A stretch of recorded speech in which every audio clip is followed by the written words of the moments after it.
responsibility for learning.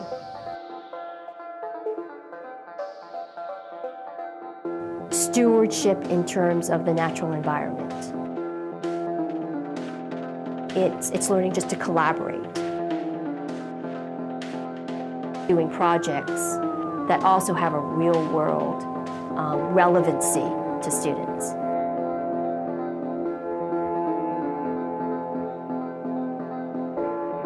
I believe that the STEM approach that Amana Academy has recently adopted and its long-standing relationship with EL is a perfect partnership.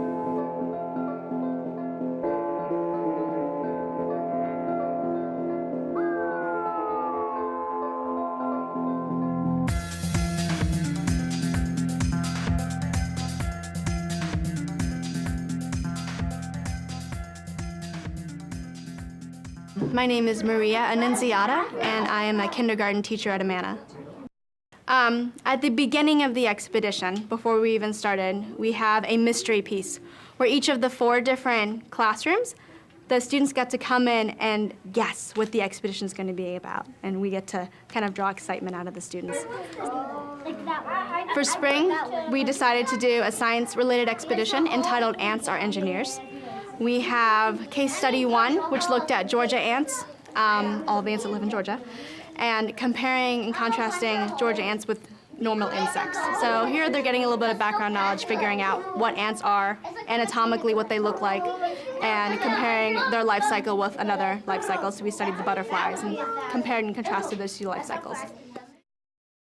Background knowledge and building background knowledge before we launch students into a direct study of a topic is key for their preparation and eventual success in learning about that topic. So we have a great strategy called the BBK. It's fondly known in EL, and it stands for Building Background Knowledge. We have different forms of it, but one of the most common is this. There are 3 parts to it. There's a mystery piece, a shared text, and by text in quotation marks, I don't mean just something that's words, and expert pieces, which is often where it's a jigsaw type of activity. We encourage teachers to rely on 2 levels of experts. Experts to help them put together, say, an expedition or a case study, but also experts who can interact with the students, and we like to encourage a long-term relationship. It's not a one-time, a one-shot deal of like delivery of speech. Somewhere underground here, we've got a pretty good ant colony. We're just not sure where it is. We can't find where they're coming out of the ground, but we do know if we put some stuff on the ground, we can get them out, right? Yeah. Because what do they search for? What do the ants do? Food, exactly right. Now, kind of cool, you guys know how...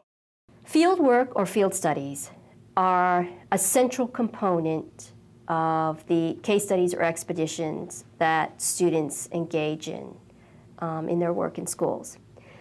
And field studies are really important because they allow students the opportunities to learn outside the classroom. Field studies or field work are where students really get the chance to see what is it that a scientist really does out in the field. So we have been doing a lot of work in the afternoons with our expedition. Lately, we have been building our ant colonies, and you guys made blueprints. What is a blueprint? Who can remind me what a blueprint is? Tala. It's something that tells you how to build STEM, as we know, stands for science, technology, engineering, and math. And from its conception, it was a project-based, exploratory, real-world problem-solving approach. Case study 2, the guiding question is how do ants make a strong home? And, or how do you make a strong home, rather? So there we are able to look at how ants make a strong home and how people make a strong home. So now they're looking at the engineering aspect of STEM. They're actually creating houses out of craft sticks, figuring out how to make it strong, and then looking at how our ant colonies are built. And they get to build their own ant colonies and design them using blueprints and floor plans that they create. The expeditions or case studies are often the heart or the centerpiece of a student's experience of learning content. And in that, they learn a variety of skills. They're learning your typical comprehension reading skills. They're learning their writing skills, their critical thinking skills. So everything that would take place in a traditional classroom is also being taught, but in this really compelling way around a real issue that often is local, so that the students have a relevant connection. Expeditions are created around the Common Core standards or the state standards.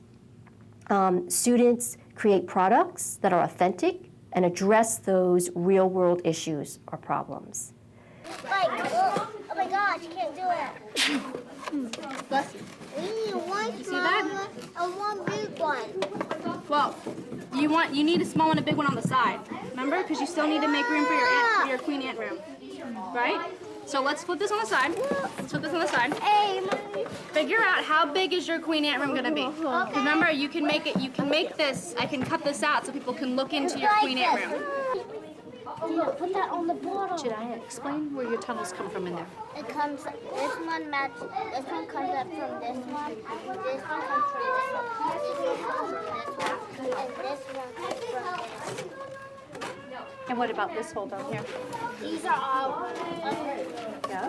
these are all, I know, weak. So your colony is going to match your blueprint, is that correct? Uh-huh. All right, go ahead. To hold it steady. We don't want to have to redo it, right? Good job. Good job. If you need to go to the other side and come from underneath. Give it to me. And I like it.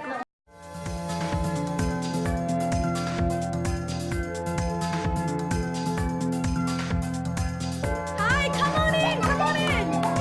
Pictures were when we were kind of The real rotating quest classes to and going to making different sure that student work, like the final products, are authentic. And what do I mean by authentic?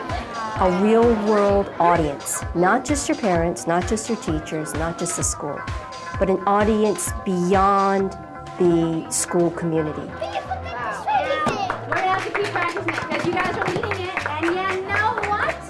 You know what? And here we hope to create places where students can exhibit their best selves. They interact and learn how to be professionals with one another. A place that people want to be, where serious and purposeful learning takes place, but in an atmosphere that has both joy and rigor and an ethic of excellence and craftsmanship.